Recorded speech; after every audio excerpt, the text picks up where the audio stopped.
Today we are celebrating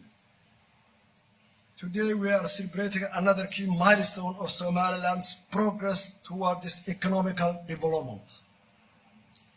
As we are integrating Berbera Port Phase 1 expansion and the groundbreaking of Berbera Free Economic Zone.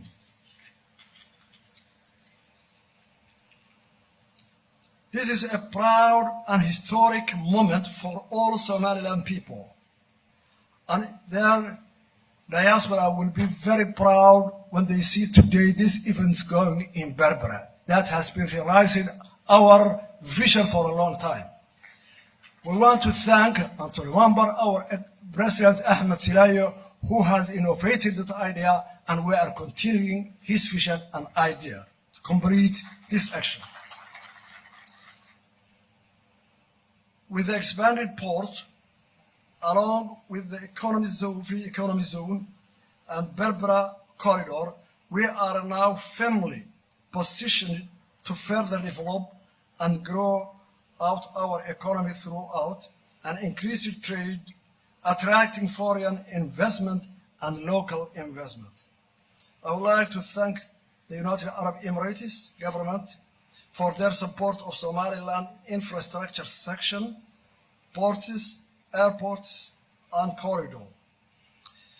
Somaliland and United Arab Emirates have a good relationship on development and cooperation that we want to further strengthen it. I would also like to thank the Ethiopian delegation for their participating in this historic moment, and that clears us they will be our customers, and the customers are Berbera. I would also want to thank for the President of the Somali Regional Government of Ethiopia that he will be the first customer to Berbera, and we are welcoming you for special session. I would like to thank all customers of Berbera, the staff of Berbera, and the leaders and authority of Berbera Port. Thank you very much for all.